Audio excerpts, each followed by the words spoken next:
Well, this morning, of course, is the fourth Sunday of Advent. And Advent is all about preparing the way of the Lord.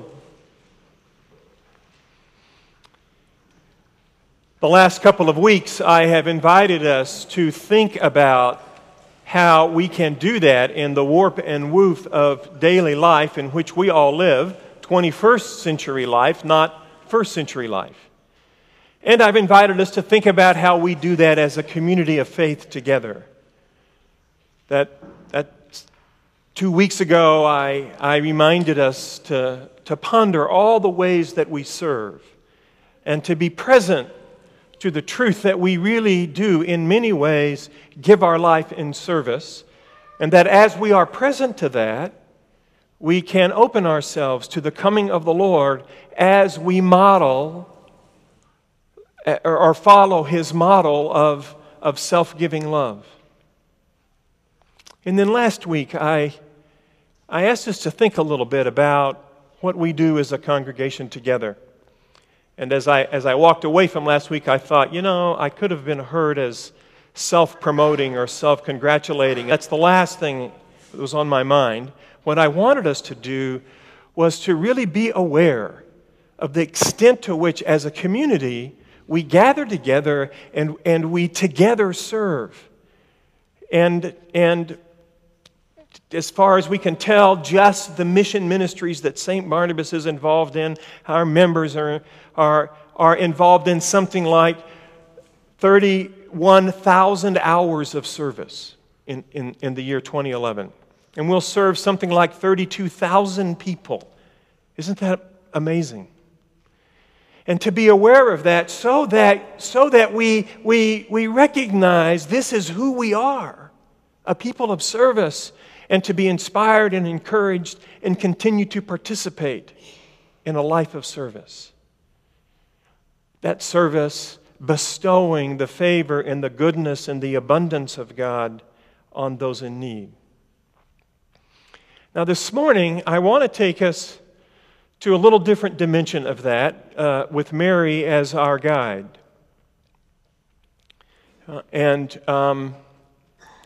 Mary offers us an opportunity to look deeply at the structures of life.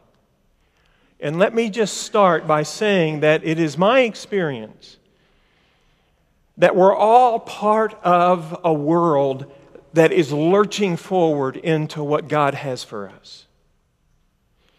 If you just take 3 steps back and look at the course of history, and human history, but also the history of the planet and of the cosmos as we know it, and imagine it becoming something that God intends. And it's not yet being there. All of us, in varying degrees, are constrained by that, held back by it. I love what St. Paul says, the earth itself groans and travails with birth pangs, waiting for the full maturation of the children of God. All of us experience that in varying degrees. Mary offers us the experience of one of the least of these. Let me put that in a bit of a context. The first 4 chapters of Luke's Gospel open with an emphasis on God's favor.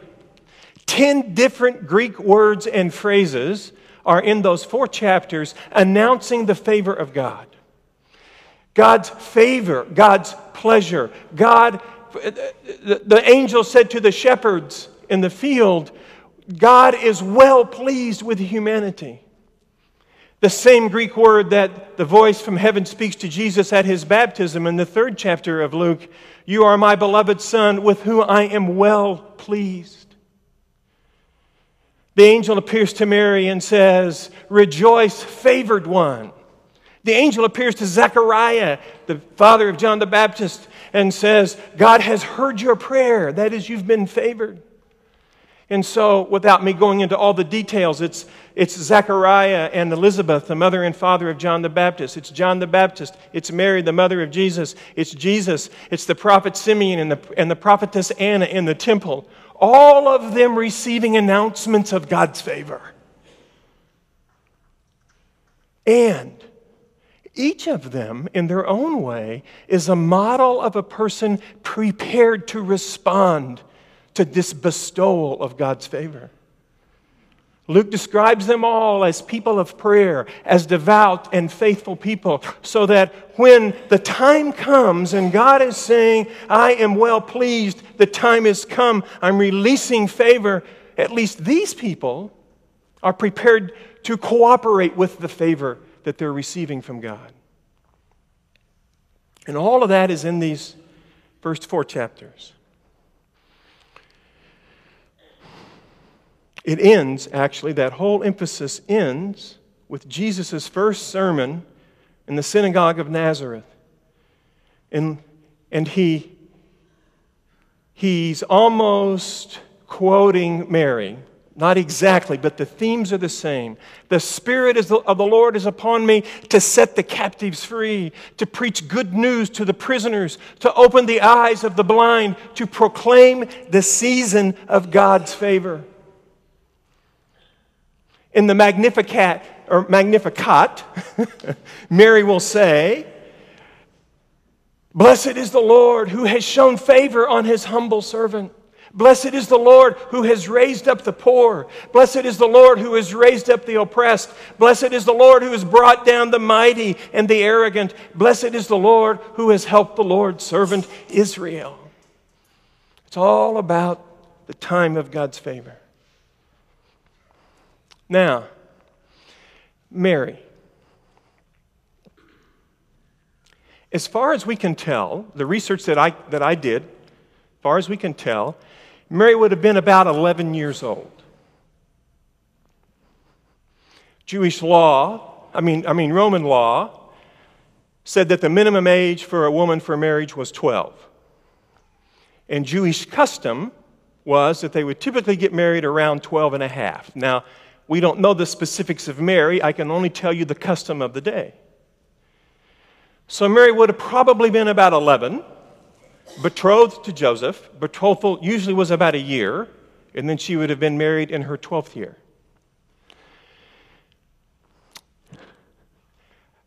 Joseph would have paid a dowry to Mary's father.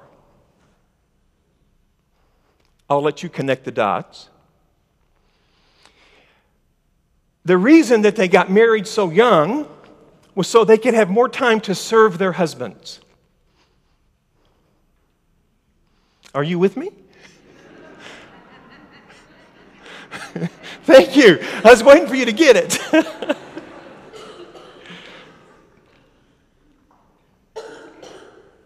Mary is a peasant girl, young woman by their standards, 11 years old. She is the least of these. She has very little standing, very little status in the social, political, and religious economy of the day, especially unmarried. Very little. Now, before I began preparing this sermon this morning, about a week and a half ago, I had another interesting conversation with my 24-year-old daughter, Hillary. And Hillary allowed me to share this story with you. Hillary grew up in the church, loves the church. She remembers what it was like for her to come to church and receive Eucharist from her daddy.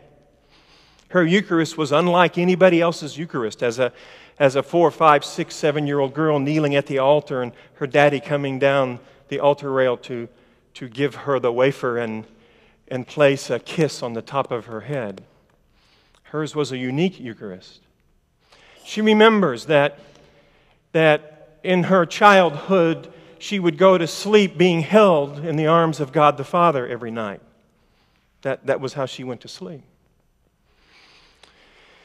And being an intelligent, intellectually curious and intellectually honest young woman, she began to come to terms with the status of women in our religion and our tradition as Christians. And this was not the first conversation I had with her about it, but it was recent, and it was one of the most poignant. And my experience of it, she has her own story to tell, but my experience of that moment was her disappointment, her great disappointment in the church, in her father, in her tradition. And coming to terms with who this God is and the patriarchy of our religion, the patriarchy of our customs, the patriarchy of our culture, and what all that meant for her. And you know, at 24, those are challenging questions. As I listened to her, I wanted to invite her to claim her power rather than identify with her powerlessness. But I sat there as a quite privileged man, and the words just couldn't quite get them out as I was in this conversation with her. And we need to be. Remember, I invited us to think about more deeply what it means to prepare the way of the Lord with Mary as our model. And so, as I sat there with my daughter, and then as I began to imagine Mary as I was preparing for this sermon, it's true that as Episcopalians we've come a long way. We not only have ordained women, we have women bishops, and not only do we have women bishops, the presiding bishop of the Episcopal Church is a woman. So we've come a long way. However, women will still report, women clergy will still report they don't get positions because they're women. And I'm just talking about us Episcopalians who are way out on the front lines of this. Look at the history of our church and our tradition and how that's ensconced in our culture. What does it mean to prepare the way of the Lord in the world we live in? So back to Mary. Here's this 11-year-old young woman, no standing, a devout woman of faith, obedient, prayerful, faithful. And the angel comes to her, and first of all, it's interesting, Mary doesn't just roll over with the announcement of the angel. She engages the angel. That's kind of cool. And once she understands what's going on, she cooperates. I like to think of Mary in this moment not as a powerless young woman, but as a powerful woman of faith who says, yes, I will participate in the favor of the Lord. Not just to me, and notice in the Magnificat, she starts with how God has exalted the humble, has shown favor on the lowly and the weak. But then moves on to God's favor for Israel, and if you can hear it, God's favor for the nations. Certainly in Luke's story, in those first 4 chapters, God's favor expands to all the nations, and Mary understands that she's participating in that. However, little in her circumstances change. Again, we know very little about the details of her life, but from what we can tell, little really changes. And with respect to the hope of Israel, all that gets decimated. What Mary might have imagined, it all gets decimated as she gives her life in service to something grander and bigger than herself. From that place of weakness,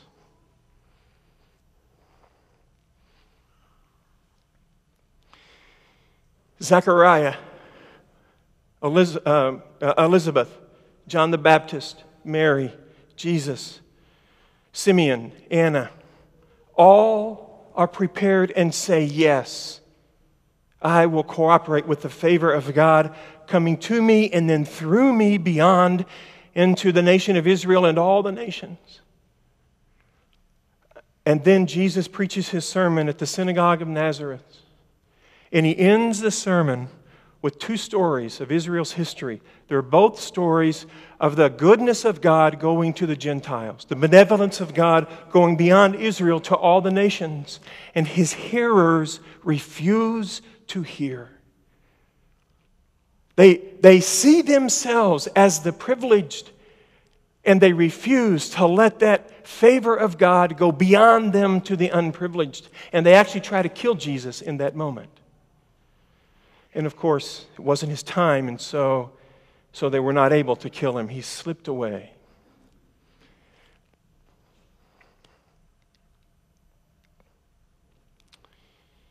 How do we follow this model of this 11-year-old young woman saying yes to the favor of God? How do I, this privileged man, how do I see that as God's favor to me that then I let flow through me to the least of these?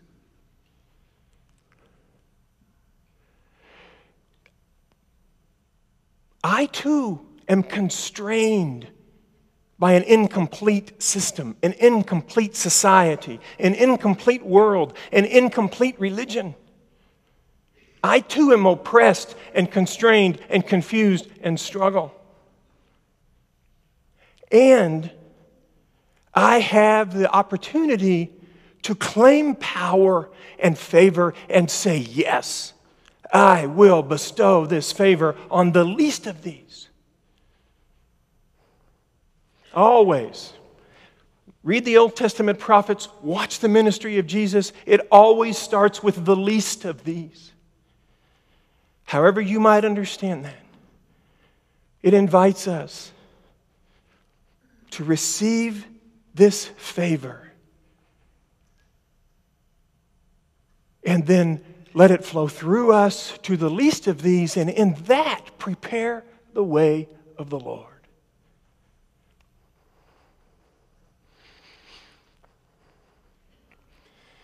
So, help me, Jesus. Help me. Help me. Can we say that? Help me. Help me understand how my life, how our life together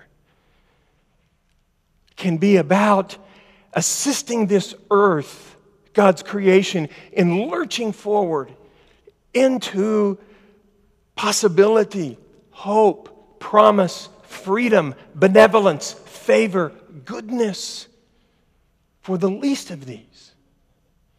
How can we address the systems that leave the least of these behind? And I'm just talking as the church now.